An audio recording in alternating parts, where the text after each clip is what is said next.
धीमहि धियो यो नः प्रचोदयात्।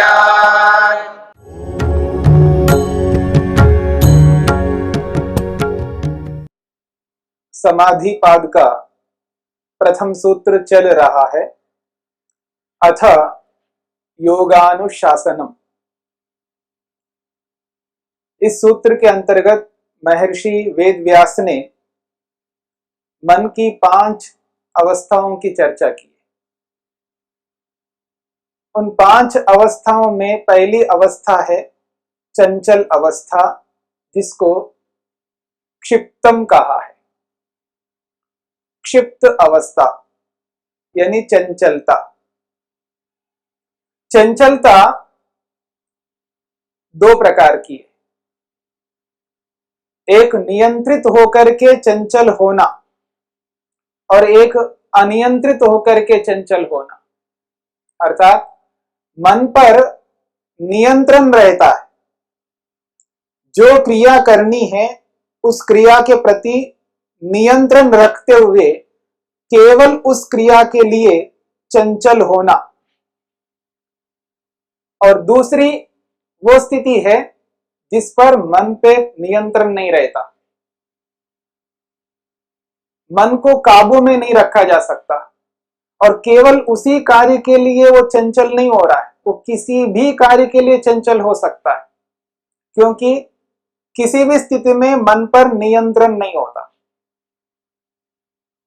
चंचल शब्द को केवल गलत अर्थ में नहीं देखना है, ये मन का एक स्वभाव है चंचलता, और प्रत्येक मन में वो चंचलता रहेगी। वो योगी हो, भोगी हो, कोई भी व्यक्ति हो, मनुष्य है, मनुष्य के पास मन है और उस मन के एक विभाग में चंचलता अवश्य रहेगी। ये मन का स्वभाव है, मन के स्वभाव को हटा नहीं सकते। पर उस चंचलता का प्रयोग कब, कहां, कैसे प्रयोग करना है, ये योगी जानता है। चंचलता को केवल गलत अर्थ में नहीं देखना। जो लोक में जिस किसी को भी हम कहते हैं ये तो चंचल है, ये तो बंदर है, वो अच्छे अर्थ में प्रयोग में नहीं आता, गलत अर्थ में प्रयोग में आता है, उसको अच्छा नहीं माना जाता है। तो एक जिसको हम अच्छा नहीं मानते हैं उसको भी चंचल कहते हैं, और जिसको योग की भाषा में अच्छा माना जाएगा उसको भी चंचल कहते हैं। वह नियंत्रित होकर के चंचल होता है। पहले हमें यह समझना चंचलता का मतलब क्या है। चंचलता का मतलब है मन की तीव्र गति। मन में तीव्र गति होती है, मन के माध्यम से तीव्रता से किसी कार्य को करना, वो है चंचलता। अति तीव्रता से मन के कार्य करना। जैसे एक व्यक्ति को कहीं पर जाना है, बस में जाना है या ट्रेन में जाना है या विमान में जाना है, कहीं भी जाना है, और किसी कारण से समय कम मिल रहा है, स्वयं के कारण हो या औरों के कारण हो, किसी कारण से उस व्यक्ति को समय कम मिल रहा है और कार्य बहुत सारे हैं, और उन समस्त कार्यों को करके उसको उस बस को पकड़ना है, उस ट्रेन को पकड़ना है या विमान तक पहुंचना है। तो बहुत सारे कार्यों को वो जब करता है तो उन बहुत सारे कार्यों को शीघ्रता से करता है। जब उन कार्यों को शीघ्रता से करता है तब आप देख सकते हैं वह चंचलता काम आ रही। तीव्र गति से उन कार्यों को वो शीघ्रता से करता जा रहा है। वो बैग भी उठा रहा है वो, और जो जो साधन उसको चाहिए, जो जाने के साथ में जिन जिन साधनों को, जिन जिन पदार्थों को, जिन जिन चीजों को वो साथ ले जाना चाह रहा है, उनके लिए उसने पहले से तैयारी नहीं किया। अब उन सभी पदार्थों को इकट्ठा करना है, एक साथ बैग में रखना है और उनको लेकर के जाना है, तो उन पदार्थों को जब वो ग्रहण कर रहा होता है, इकट्ठा कर रहा होता है, उसमें शीघ्रता होती है। और जिसके मन पर नियंत्रण नहीं होता, वो उन कार्यों को शीघ्रता करते हुए त्रुटि कर बैठता है। या तो ज्यादा लिया या कम लिया या किसी को भूल गया, मन पर नियंत्रण नहीं। और वही कार्य जब योगी करता है, स्वयं के कारण से विलंब नहीं करता, किसी औरों के कारण से विलंब हो गया और ट्रेन तक पहुंचना है, समय कम है और किसी और ने उसके समय ले लिया अनावश्यक, ना चाहते हुए भी समय चला गया, कम समय के अंतर्गत उन बहुत सारे कार्यों को करता है, वो भी उसी प्रकार चंचल होकर के उन कार्यों को करता है, पर उस चंचलता में नियंत्रण होता है। मैं आपको एक उदाहरण देने का प्रयत्न करता हूं। एक चालक है, ड्राइवर है, वाहन चलाता है, गाड़ी चलाता है। एक ऐसा ड्राइवर है जिसने सालों तक ड्राइविंग किया, चलाया गाड़ी को, और गाड़ी को चलाना बखूबी से उसको आता है, अच्छी ढंग से वो चलाता है और नियंत्रित होकर के चलाता है। तीव्र गति से चलाना हो तो तीव्र गति में भी नियंत्रण रखता है, और धीमी गति से चलाना हो तो धीमी गति में भी नियंत्रण रखता है, क्योंकि गाड़ी को चलाना उसको अच्छी तरह आता है। तो एक कुशल एक्सपर्ट, कुशल चालक जिस प्रकार से गाड़ी को नियंत्रित होकर के चलाता है, भले ही उसको तीव्रता से गाड़ी को चला रहा हो, लेकिन नियंत्रण से चलाता है, गाड़ी उसके काबू में रहती है, अनावश्यक इधर उधर ठोकता नहीं है, एक्सीडेंट नहीं करता, किसी की हानि नहीं करता, स्वयं की हानि नहीं पहुंचाता, गाड़ी की हानि नहीं पहुंचाता और औरों की भी हानि नहीं पहुंचाता। नियंत्रित होकर के उस गाड़ी को ले जा रहा है, किसी विशेष कार्य में कम समय में उसको शीघ्रता से वहां पर पहुंचना है, उस स्थिति में उस गाड़ी को तीव्रता से ले जाता है, समय पर पहुंचाता है और किसी की कोई हानि नहीं पहुंचाता। वो जो तीव्रता है, उस तीव्रता में चंचलता काम करती है। ठीक इसी प्रकार से वो ड्राइविंग में तो नियंत्रण रख पाएगा, इस बात को याद रखना, क्योंकि उसमें वो कुशल है।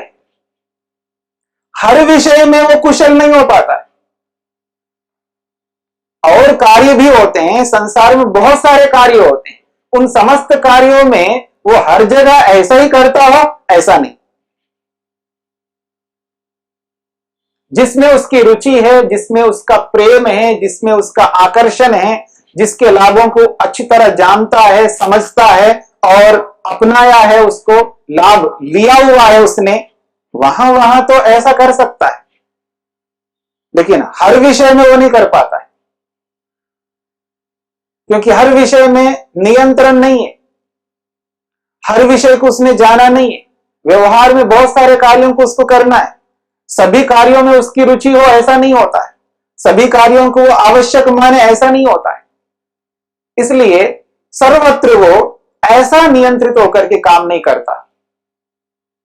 उन स्थितियों में वो जो चंचल होता है और उसकी चंचलता के कारण से उस स्वयं की हानि, उस व्यक्ति की स्वयं की हानि हो रही होती है, और जिससे वो कार्य जुड़ा हुआ है उन सबकी हानि हो रही होती है। सामने वाले देखने वालों को भी लगता है कि ये गलत कर बैठ रहा है, अनुचित कर रहा है, तब उसको कहा जाता है तो बंदर है, ये तो बंदर है, ये कामों को बिगाड़ेगा, ये उचित ढंग से कार्यों को नहीं करता, चंचल होकर के कर रहा है, देखिए उसकी चंचलता को देखिएगा, वहां पर हानि हो रही होती है। वो जो चंचलता है वो हानिकारक है, क्योंकि उसमें नियंत्रण नहीं है, उसमें हानि हो रही है। चंचलता में हानि हो रही है, लाभ नहीं हो रहा है, तब वो गलत अर्थ में प्रयोग होगा। तो चंचलता दो प्रकार की है, एक योगी भी चंचल हो रहा है, एक साधारण व्यक्ति भी चंचल हो रहा है, लेकिन दोनों की चंचलता में भिन्नता है। और चंचल व्यक्ति जो मन से हो रहा होता है, अंदर से जो चंचल हो रहा होता है, वो उस स्वयं को पता है। वो व्यक्ति स्वयं अपने आप को जानता है कि मैं किस तरह चंचल मन से हो रहा हूं, लेकिन उस मन की चंचलता को वो वाणी से भी अभिव्यक्त करता है, वाणी से भी प्रकट करता है। उसकी वाणी में मन की चंचलता आ जाती है। जब व्यक्ति बोल रहा होता है तो पता लगता है कि चंचल होकर के बोल रहा है, और उस चंचलता में भी वाणी के माध्यम से जिस चंचलता को प्रकट कर रहा है व्यक्ति, उस चंचलता में भी दो बात, एक नियंत्रित होकर के तीव्र गति से बोल रहा है और एक अनियंत्रित होकर के तीव्र गति से बोल रहा है। जब आदमी को गुस्सा आता है, आवेग उत्पन्न होता है और तीव्रता से उसको कुछ ना कुछ बोलता है, और ऐसा बोलता है उसके नियंत्रण में नहीं रहता, वो बड़बड़ाता रहता है, उसके शब्दों में कमी आ रही होती है, और उनके शब्दों को सुनते हुए आपको स्पष्ट पता लगता है कि ये व्यक्ति नियंत्रित होकर के नहीं बोल रहा है। तो वाणी से भी चंचलता वो करता है, यानी मन की चंचलता को मन में तो करता ही है, लेकिन मन की चंचलता को वाणी से भी अभिव्यक्त करता है। शब्दों के माध्यम से भी उसकी चंचलता स्पष्ट प्रतीत होती है, दिखाई दे रही होती है। एक तो मानसिक रूप में, एक वाचनिक रूप में, एक शरीर से भी। शरीर के अलग अलग क्रियाओं को करके वो चंचलता को अभिव्यक्त करता है। शरीर के माध्यम से अलग अलग क्रियाओं को करके वो अपनी चंचलता को अभिव्यक्त करता है व्यक्ति, और इस बात को सभी लोग जानते हैं। और शारीरिक शरीर के माध्यम से जो शारीरिक चंचलता हो रही है, वो सभी लोग इस बात को समझते हैं। अलग अलग इशारे होते हैं, आंखों की इशारे, पूरे चेहरे की इशारा, नाक का, गाल का, होठों का, उंगलियों का, शरीर का अलग अलग अंग से व्यक्ति जब इशारे करता है, अलग अलग अंगों से व्यक्ति अभिव्यक्त करता है, तो उन अंगों में यह प्रतीति होती है कि ये जो अंग संचालन हो रहा है, अंगों में जो गति हो रही है, अंगों में जो क्रिया हो रही है, उस क्रिया को देख करके पता लगेगा ये चंचल हो रहा है। अलग अलग अंगों के माध्यम से वो चंचलता को प्रकट करता है, अभिव्यक्त करता है। शरीर से वो व्यक्ति अत्यधिक क्रियान्वित होता है, वो भी एक चंचलता है। तो शरीर के माध्यम से चंचलता को अभिव्यक्त करना, वाणी के माध्यम से चंचलता को अभिव्यक्त करना, और मन ही मन में, अंदर ही अंदर, मन के अंदर चंचल हो रहा होता है। तो ये जो चंचलता है वो तीन प्रकार से कर रहा होता है, मन के माध्यम से, वाणी के माध्यम से, और पूरे शरीर के माध्यम से चंचलता को अभिव्यक्त करता है व्यक्ति। और इन तीनों प्रकारों में नियंत्रण यदि रहता है, यानी आवश्यक मानकर के वहां ऐसा कर रहा होता है, और जिसके पीछे लाभ सर्वाधिक होता हो, हानि नगण्य प्राय होता हो, और व्यक्ति जानता हो, योगाभ्यास करता हो, योग करने वाले व्यक्ति के मन में नियंत्रण हो, तब वो शरीर से भी आवश्यकता पड़ने पर चंचलता करता है, वो नियंत्रित होता है। ऐसे वाणी से भी जब तीव्रता से उसको बोलने की आवश्यकता पड़ती है, तो तीव्रता से बोलते हुए भी वो नियंत्रण रखता है। और मन में ऐसी चंचलता की आवश्यकता प्राय नहीं होती है योगी को। वो तो वाणी से अभिव्यक्त करना, शरीर से अभिव्यक्त करना दूसरों के लिए होता है, याद रखना।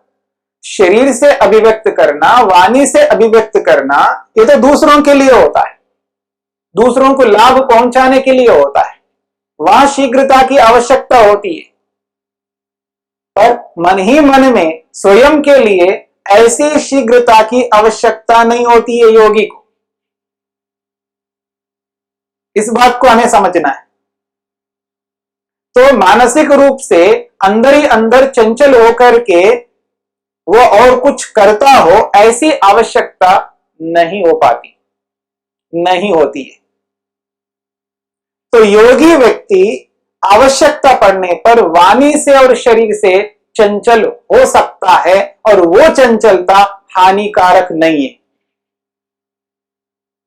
और जो साधारण रूप से कोई भी व्यक्ति जो चंचल हो रहा होता है, वो मन से भी हो रहा होता है, और सर्वाधिक चंचल मन से होता है वो, क्योंकि वो दिखाई नहीं देता किसी को, वो स्वयं को ही पता लगता है, और स्वयं को भी पूरा पूरा पता नहीं लगा पाता वो, क्योंकि उसने मन का अध्ययन नहीं किया होता, मन को जाना हुआ नहीं होता है, मन को जान करके कर रहा हो ऐसा नहीं होता है, फिर भी उसको पता लगता है। स्थूल रूप से वो क्या चंचल हो रहा है मन से, उसको प्रतीति होती है, उसको पता लगता है, एहसास करता, हाँ मैं अंदर से चंचल हो रहा हूं। और वाणी से जब चंचल हो रहा होता है तो बाकी सब जितने भी लोग होते हैं उनको पता लग ही जाता है कि ये वाणी से चंचल हो रहा है और अनियंत्रित हो रहा है, अभी इसकी वाणी में नियंत्रण नहीं है, ये औरों को पता लगता है, स्वयं को भी पता लगता है साधारण व्यक्ति को। लेकिन वाणी के माध्यम से जो कुछ भी क्रिया करता है, जो भी बोलता है, सब उसको पता लगे ऐसा नहीं हो सकता। वो केवल एक सीमा तक उसको पता लगेगा। और शरीर से भी जब व्यक्ति चंचलता करता है, शरीर के विभिन्न अंगों के माध्यम से वो चंचल हो रहा होता है, उसमें भी साधारण व्यक्ति को पूरा पूरा पता नहीं लग सकता, कुछ वो पकड़ लेता है, कुछ और लोग पकड़ते हैं। तो ये तीनों प्रकार से चंचलता जो हो रही है, ये चंचलता यदि हानिकारक है स्वयं के लिए, परिवार के लिए, समाज के लिए, राष्ट्र के लिए और विश्व के लिए, यदि वो चंचलता हानिकारक है, ऐसी चंचलता को करने पर दूसरे भी ये कहते हैं ये गलत है, स्वयं के लिए भी लगता है मैंने गलत किया। तो ऐसी चंचलता को न करते हुए ऐसी चंचलता को रोकने की आवश्यकता होती है। फिर भी मन का स्वभाव होने के कारण से उस चंचलता को वहीं प्रयोग करता है जहां प्रयोग करने पर उसको, स्वयं को, परिवार को, समाज को, राष्ट्र को और संपूर्ण विश्व को, सबको लाभ मिलता हो, तब जाकर के वो चंचलता लाभकारी होगी, वो चंचलता योग में बाधक ना होकर के साधक बन सकता है। द्यौः शान्तिरन्तरिक्षं शान्तिर्पृथिवी शान्तिरापः शान्तिरोषधयः शान्तिः वनस्पतयः शान्तिर्विश्वे देवाः शान्तिर्ब्रह्म शान्ति सर्वं शान्ति शान्तिरेव शान्ति क्षमा शान्तिरेधि। ॐ शान्ति शान्ति शान्तिः।